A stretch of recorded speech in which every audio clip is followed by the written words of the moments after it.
Je vous trouve bien sévère quand vous parlez d'échec de la politique de logement. C'est vrai que nous avons une ambition très forte, ambition qui est née de la volonté du chef de l'État de donner à chaque Ivoirien un toit. Et cette volonté a été adressée dès les premières années de l'accession au pouvoir du président de la République. Cela a permis aujourd'hui, sur un objectif de 150 000 logements que nous espérions offrir aux Ivoiriens, au niveau de l'État, je veux dire, de leur en offrir 30 000, ce qui n'est pas rien. Donc, de ce point de vue, on ne peut pas parler d'échec.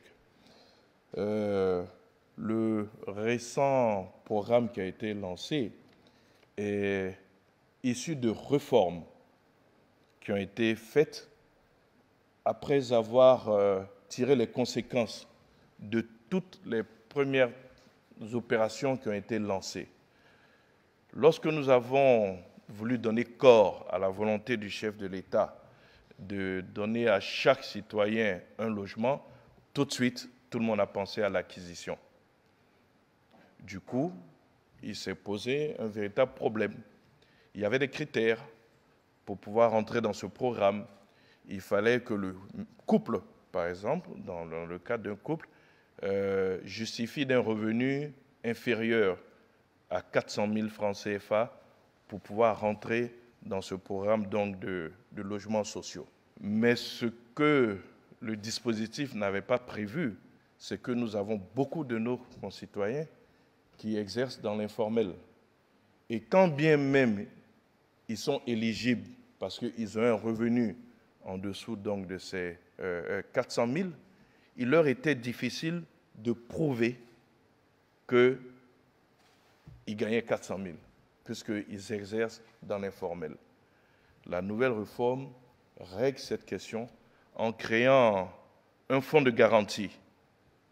Ce fonds de garantie, justement, a pour mission de s'assurer que le ménage gagne effectivement en dessous de 400 000 en regardant toutes ses activités et d'apporter la garantie nécessaire pour qu'il puisse bénéficier du programme. L'autre question qui n'avait pas été prise en compte, c'est la possibilité d'acquérir un logement par location-vente, puisque tout de suite, tout le monde a pensé à une acquisition directe. Le présent programme qui est lancé, donc la réforme qui est opérée, intègre les questions de location-vente. C'est-à-dire que vous habitez, vous payez un loyer et à terme, la maison vous revient, ce qui rend donc le coût de l'acquisition plus supportable. Puisque dans l'acquisition directe, certains usagers étaient obligés de recourir au système bancaire, alors qu'une banque, si elle vous prête pour acquérir une maison, c'est vrai que vous l'avez, mais vous remboursez avec des intérêts. Donc, la réforme actuelle règle effectivement cette question. Et il y a une autre problématique qui existe, c'est celle de la location simple. Pourquoi ne pas permettre, comme ça existe dans certains pays, des loyers sociaux, que des personnes qui ne peuvent pas ou qui ne veulent pas acquérir soient en location, avec des loyers qui soient acceptables à leur portée. Cela n'était pas envisagé dans le premier projet qui avait été lancé. Donc, ce n'est pas un échec.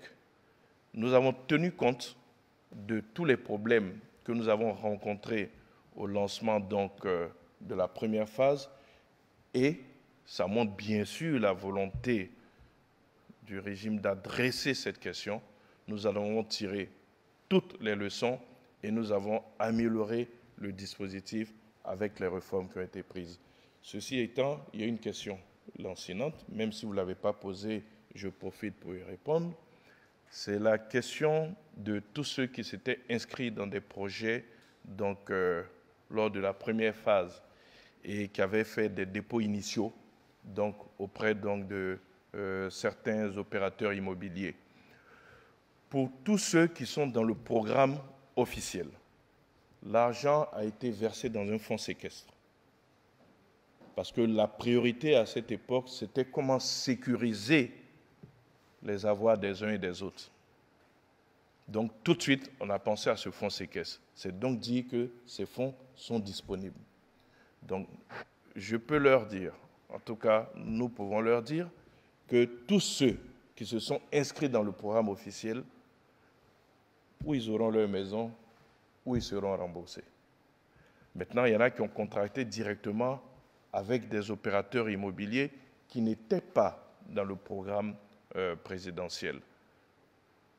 Là, c'est une relation commerciale entre deux privés. C'est le lieu de demander à nos concitoyens de ne contracter qu'avec des entreprises agréées par le ministère de la Construction et de l'Urbanisme. La liste des sociétés immobilières de construction est consultable toujours sur le site du ministère de la Construction. Donc voilà ce que je peux dire concernant cette première question. Et je peux vous assurer que le processus est lancé. Au niveau de l'État, je vous ai dit ce qui a été fait, mais il suffit de regarder à Abidjan pour voir qu'il y a beaucoup d'opérateurs privés qui construisent. Mais là, je voudrais que nos concitoyens soient prudents et qu'ils se réfèrent uniquement, comme je l'ai dit, aux opérateurs qui sont agréés donc, par le ministère de la Construction pour être à l'abri de toute surprise désagréable. Pour ce qui est donc de l'intoxication, c'est un incident qui est arrivé, un accident qui est arrivé donc, dans une mine. Tout de suite, les responsables de cette mine ont assumé leurs responsabilités, ont lancé les alertes nécessaires. Le ministère de l'Environnement a réagi aussitôt, le ministère de la Santé également. Toutes les prises en charge ont été faites. Fort heureusement, nous ne déplorons pas donc de pertes en vie humaine, mais tout a été mis en œuvre pour pouvoir maîtriser donc la situation. La panne donc était une vanne défectueuse a été réparée.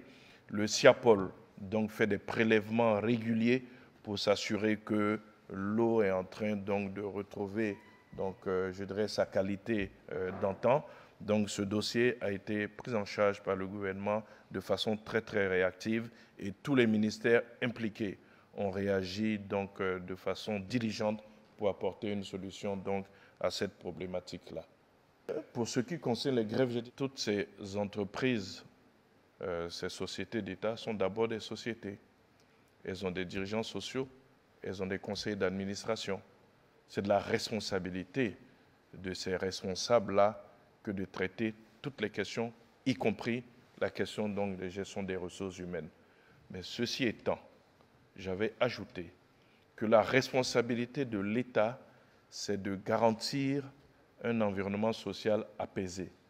Et que si tant il était que ces dirigeants sociaux saisissaient l'État pour dire qu'il n'était pas en capacité de régler le problème, ou alors que l'État lui-même se rendait compte qu'il y avait une incapacité à régler le problème, eh bien, l'État interviendrait.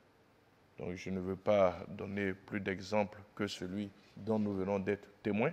C'est de la responsabilité de l'État de garantir donc un environnement social apaisé. Donc, je peux donc vous demander à partir de ce moment de faire confiance à l'État, ce d'autant plus que le chef de l'État lui-même a annoncé qu'il y aurait un contrôle plus accru donc, des sociétés publiques, des entreprises publiques, et ce contrôle plus accru va se poursuivre. Et chaque fois que des conclusions seront tirées, elles seront assumées.